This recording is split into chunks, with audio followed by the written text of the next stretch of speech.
Hello friends, welcome to my channel. I am Dr. Jaspreet Kaur. Today the topic which we are going to discuss is that how you can handle your job stress effectively. आज हम ये discuss करेंगे कि आप किस तरीके से अपने जॉब स्ट्रेस को आप जो है इफेक्टिवली आप मैनेज कर सकते हैं। कोई ऐसा इंडिविजुअल नहीं होता होगा जिसको कि स्ट्रेस नहीं होता है। सबसे पहले हम ये जान लेते हैं कि स्ट्रेस क्या होता है। Stress is a kind of a mental tension जिसमें जो है हम ओवर थिंकिंग बहुत ज़्यादा कर लेते हैं और उस चीज़ को हम बोलते हैं स्ट्रेस। ठीक है, स्ट्रेस जो है एक अगर हम एक नॉर्मल टर्म से बात करें तो ये जो है आप कह सकते हैं कि एक ये अलार्मिंग स्टेज भी होती है। हमें ये पता भी चलता है कि हमें ये चीज़ जो है, ये टेंशन जो है ये और ज़्यादा बढ़ सकती है, बट हम उस चीज़ को पहचान नहीं पाते हैं, हम उसको जान नहीं पाते और अपना हम जो टेम्पर है वो लूज़ कर देते हैं, अपना कंट्रोल जो है लूज़ कर देते हैं, नेगेटिव इमोशंस को हम लाने लगते हैं, अपनी सेल्फ एस्टीम को हम ड्रॉप कर देते हैं। इसीलिए हमारे रिलेशनशिप्स पे भी इफ़ेक्ट पड़ता है, वेदर इट इज़ पर्सनल और प्रोफेशनल, राइट। और इसी वजह से हम उस चीज़ को ओवरकम करने के लिए बहुत ज़्यादा कोशिश करते हैं, बट हम उसमें फेल हो जाते हैं। ठीक है, तो इसीलिए मैं ये साइकिल आपको बताना चाह रही हूँ। We are going to discuss this stress cycle. First is losing control, second is negative feeling, third is self esteem need drops, fourth is relationship deteriorate and try harder. ठीक है, फर्स्ट हम इस lose control चीज़ को समझ लेते हैं कि कोई भी जैसे सिचुएशन होती है वो हमारे अकॉर्डिंग नहीं हो रही है। ऑर्गेनाइजेशन में कोई टास्क है वो हमारे मुताबिक हमें नहीं मिल पा रहा है। Instructions are been provided but we are not getting any sort of resource that how we are going to complete that task or complete that work, right? So we are losing our control on that aspect. इसी में जो है anger situation आ जाती है जिसको हम बोलते हैं एंगर। ठीक, कहीं कहीं जो है कॉन्फ्लिक्टिंग सिचुएशन भी आ जाएगी, आर्ग्यूमेंट्स भी हो जाएंगे। हो सकता है टीम लीडर से आर्ग्यूमेंट्स हो जाए, टीम मेंबर्स से आर्ग्यूमेंट्स हो जाए, इंटरपर्सनल कॉन्फ्लिक्ट्स हो सकते हैं, right. And that is why the person is getting negative feelings. अब जहाँ पर एक बात कर लेते हैं, एक सिचुएशन ऐसी आ जाती है जहाँ पर कोई भी हमें काम दिया गया या कोई भी टास्क दिया गया है, उसके इंस्ट्रक्शंस भी हमें मिल चुके हैं, उसकी रिसोर्सेज भी हमें मिल चुकी है, but then too we are not able to perform well. So negative feelings are coming in our mind कि भाई अब तो नौकरी चली जाएगी, अब तो कुछ नहीं कर पाएंगे, राइट। तो अब ये चीज़ें सोच सोच के क्या हो रहा है, ये स्ट्रेस ही आ रहा है आपके दिमाग में और कुछ नहीं हो रहा है। क्यों? क्योंकि हम ओवर थिंकिंग बहुत ज़्यादा कर रहे हैं और अपना कंट्रोल जो है वो हम लोग लूज़ करते जा रहे हैं। उसी वजह से हम आर्ग्यूमेंट्स में पड़ जाते हैं, उसी वजह से हम जो है एंगर की तरफ चले जाते हैं, गुस्सा बहुत ज़्यादा आ जाता है और सिचुएशंस को हम कंट्रोल नहीं कर पाते हैं एंड नेगेटिव फीलिंग्स हमारे मन में पहले आने लग जाती है। नेगेटिव फीलिंग सबसे तो जॉब को लेकर के सबसे पहले यही चीज़ आती है कि भाई अब तो जॉब चली जाएगी, ये काम नहीं हो पाया तो अब तो जॉब चली गई, राइट। सो नेगेटिव इमोशंस जो ये आने लगते हैं और यही सोच सोच करके जॉब चली जाएगी, जॉब चली जाएगी, ये सोच सोच करके हम अपने दिमाग को जो है और ज़्यादा टेंशनाइज कर लेते हैं, जिसकी वजह से that is why stress is going to impact you physically as well as mentally. Okay, that is going to hit you physically as well as mentally. Next is, अगर उसी से हम बात कर ले, जब आप नेगेटिव फीलिंग्स की तरफ चले जाते हैं, नेगेटिव इमोशंस आ जाते हैं, then self esteem need drops हो जाती है। मतलब सेल्फ एस्टीम, कुछ करने की जो चाहत होती है, जो हमारा मोटिवेशनल लेवल होता है, वो हमारा ड्रॉप हो जाता है। अब ये लगता है कि अब कुछ नहीं कर पाएंगे हम, राइट। तो वो चीज़ें यहाँ पे आ जाती है, सेल्फ एस्टीम नीड ड्रॉप्स। जैसे कि जो हम लोग Maslow need hierarchy theory of motivation में पढ़ते हैं ना, कि कुछ ऐसी नीड्स होती है जिसकी वजह से जो है बेसिक नीड्स होती हैं, फिर आपकी और सेल्फ एक्चुअलाइजेशन नीड्स है, सेल्फ एस्टीम नीड्स है। तो ये सारी जो सेल्फ एस्टीम नीड्स है जिसमें हम कुछ करना चाहते हैं, ठीक है, हमारे पास ये भी होना चाहिए, हमें एक रिकग्निशन भी चाहिए, रिवॉर्ड भी चाहिए, हम जो मोटिवेट हों काम को लेकर के। जब हम मोटिवेट ही नहीं हो पा रहे, नेगेटिव फीलिंग्स ही हमारे अंदर आ रही, तो सेल्फ एस्टीम नीड्स कहाँ से आएंगी? नहीं आएंगी। So ultimately your self esteem needs are going to drop out and you will feel like that now I am nothing, right. मतलब I am a useless person, ऐसे लगता है कभी कभी, ठीक है, कि हमारे अंदर इतनी नेगेटिविटी भर जाती है। और वो क्यों भर जाती है? बिकॉज हमारे आसपास के सर्कमस्टांसेस या सिचुएशन जैसे हो जाते हैं जो हमें मजबूर कर देते हैं, उन सिनेरियोज से अपने आप के, अपने माइंड को सोचने के लिए वो मजबूर कर देते हैं, राइट। सो अब नेक्स्ट चीज़ ये आ जाती है रिलेशनशिप डेटोरिएट। अब रिलेशनशिप डेटोरिएट का मतलब क्या है कि अब जब आपकी सेल्फ एस्टीम नीड्स ड्रॉप हो रही है, you are not discussing anything with any of the person, you are involving in arguments, in conflicting situations with your team members, with your boss और एनी अदर पर्सन। ठीक, यहाँ पर हम जो है प्रोफेशनल पर्सनल लाइफ दोनों की हम बात कर सकते हैं। इससे जो है आपके प्रोफेशनल और पर्सनल लाइफ दोनों ही हिट हो रही है। ठीक, ये रिलेशनशिप डेटोरिएट का मतलब भी ये है यहाँ पर कि आपका जो है ये जो एंगर और कॉन्फ्लिक्ट वाली सिचुएशन आ रही है, ये यहाँ पर क्या हो रही है, जो रिलेशनशिप्स है उनको हिंडर कर रही है, वहाँ पर एक पॉजिटिव इम्पैक्ट नहीं डाल रही है, because you are not discussing it with anyone and you are collecting everything, you are gathering all of the headache on your head only, and it is going to lead you in a stressful situation. You are trying it harder to solve it, but in spite of getting out from that situation, you are getting more deeper into that complexity, right? So that is why this is the cycle, that how the stress used to work. Okay अब जो है हम बात कर लेते हैं, इसीलिए stress की बात करती हूँ। एक और चीज़ रह गई, सॉरी, कि अगर हम बात कर लेते हैं स्ट्रेस की, तो एक स्ट्रेस जो है उसको हम कोरिलेट कर सकते हैं सिस्टम्स थ्योरी ऑफ मैनेजमेंट, जो हम लोग पढ़ते हैं ना, सिस्टम्स थ्योरी की इनपुट होता है, प्रोसेस होता है, फिर आउटपुट होता है। तो इसी तरीके से जो है हम लोग स्ट्रेस को भी जो है कोरिलेट कर सकते हैं values, expectations, event, perception and thought, right? कि क्या वैल्यूज़ हैं, उनमें क्या हमारी एक्सपेक्टेशंस हो रही है, एक इवेंट को लेकर के क्या वैल्यूज़ आ रही हैं, हमारे सामने क्या सर्कमस्टांसेस हैं, क्या सिचुएशंस हैं, क्या हमारी क्या एक्सपेक्टेशंस हैं, राइट? उसके हिसाब से हमारे परसेप्शंस और थॉट्स बनते हैं। स्ट्रेस तब भी होता है जब हमारा कोई भी एक सिचुएशन को लेकर के, जब हम बहुत ज़्यादा कोई एक परसेप्शन फॉर्म कर लेते हैं अपने लिए ही, जब हम कोई एक परसेप्शन फॉर्म कर लेते हैं, जैसे हम कहें कि ये काम हमसे हो ही नहीं सकता है, I can not do this task, तो जब तक आप अपने आप को मोटिवेट नहीं करेंगे कि ये आप काम कर सकते हैं, ये टास्क भी आप कर सकते हैं, तब तक वो चीज़ नहीं हो सकती, बिकॉज क्योंकि आपने परसेप्शन अपने माइंड में बना लिया। Perception is a way of perceiving things. If you are perceiving things in a positive manner, you are going in a positive way. If you are going to perceive things in a negative manner, you will always go in the negative direction. Whether either it is with respect to your personality or it is with respect to your work or task, right? So that is why it is related to the systems theory. अगर आप उस पर correlate करके देखेंगे तो आपको उसको बहुत अच्छे तरीके से आपको समझ में आएगा कि स्ट्रेस जो है, जिस तरीके से हम सोचना शुरू कर देते हैं, जैसे हम परसेप्शन लाना शुरू कर देते हैं, उस तरीके से हमारे साथ जो है सिचुएशंस होने लगती हैं, और जितना हम उसके अंदर डीपर जाएंगे उतना ही ज़्यादा कॉम्प्लेक्सिटी क्रिएट होती जाएगी। बजाय इसके कि हम उससे बाहर निकले, हम उसमें और ज़्यादा जो है फंस कर रह जाते हैं, जिसको बोलते हैं, right? So that is why if you are going to try harder to get out from that complexity, you have to share things with your team members और with the person whom you like to share things, right?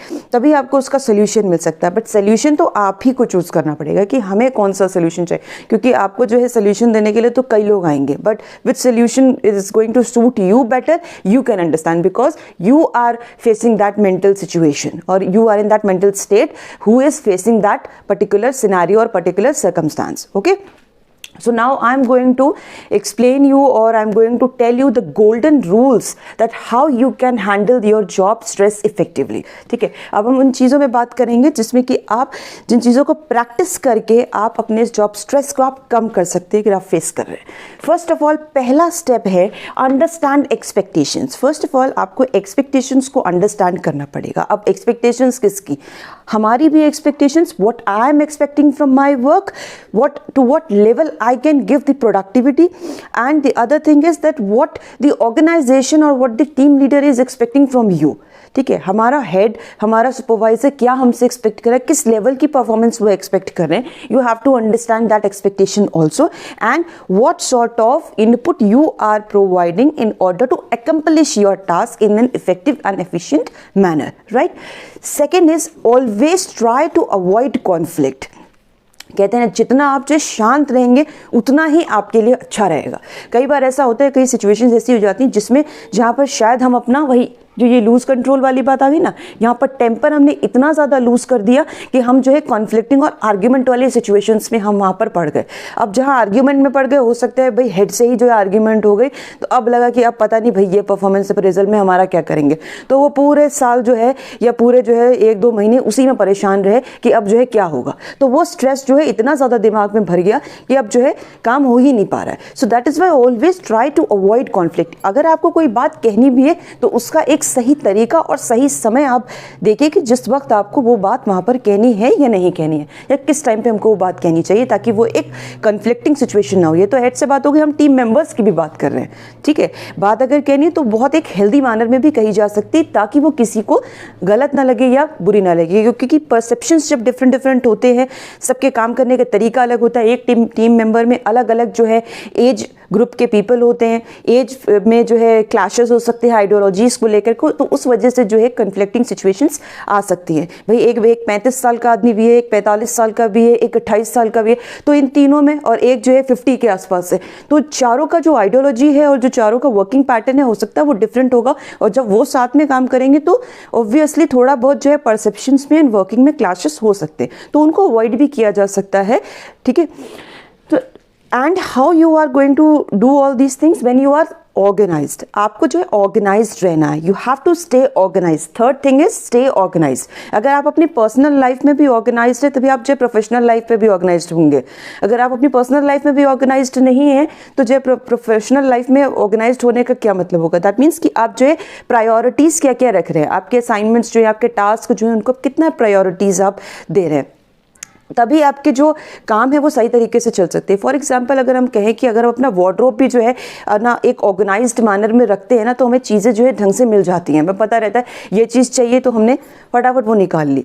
But ऐसे ही जो है आप जब organised नहीं रहेंगे, आपको पता ही नहीं रहेगा आपकी प्रायोरिटीज़ क्या है, what are my task, what are my responsibilities, what are my duties, then nothing is going to be in a proper manner. Okay, so that is why you have to stay very well organized. Next is forget multitasking. दिमाग में ये भूल जाइए बार बार कि मुझे ये काम भी करना है, मुझे ये काम भी करना है, मुझे ये काम भी करना है। मेरे पास 10 काम लगे हुए हैं और उन 10 कामों में मैं उलझा ही हुआ हूँ, काम एक भी नहीं हो पा रहा है, पर हम उन 10 कामों को सोच करके इतना ज़्यादा हम स्ट्रेस में आ गए हैं कि हमें जो है 10 काम दिए हुए हैं।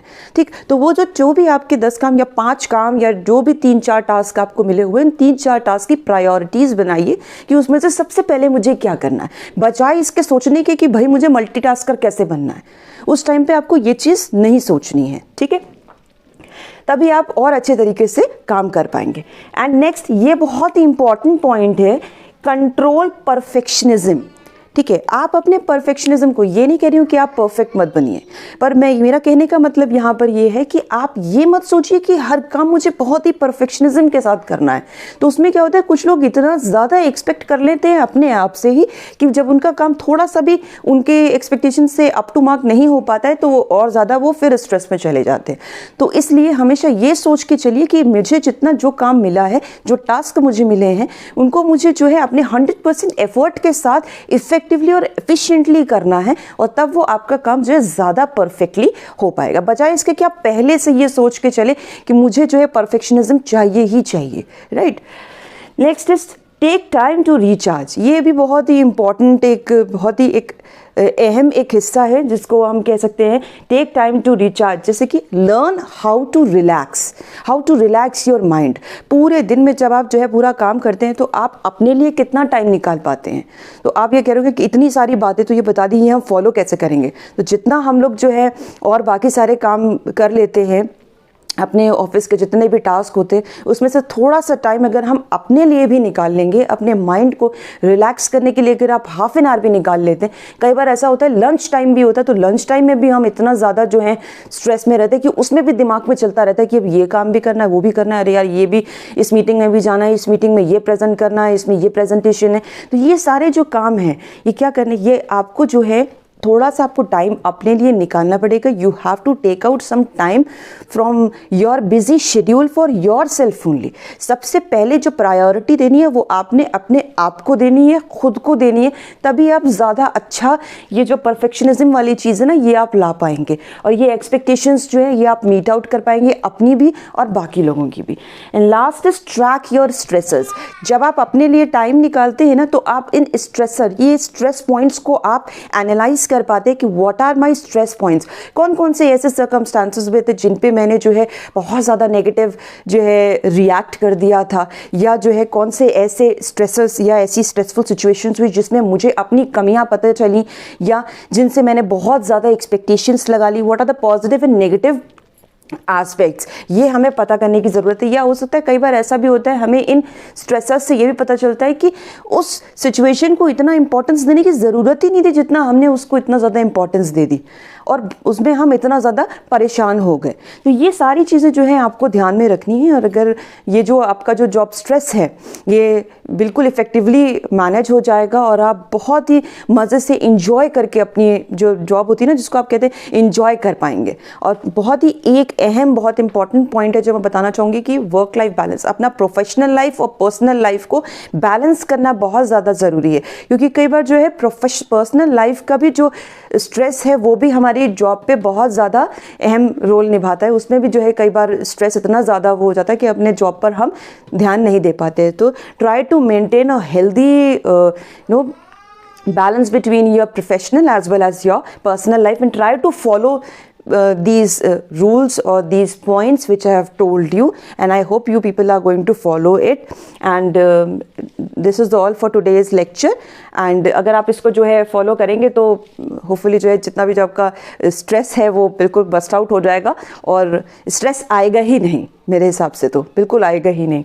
तो आज के लिए इतना ही, and I hope that you like this video. And if you like this video, do like, share and subscribe my channel. Thank you.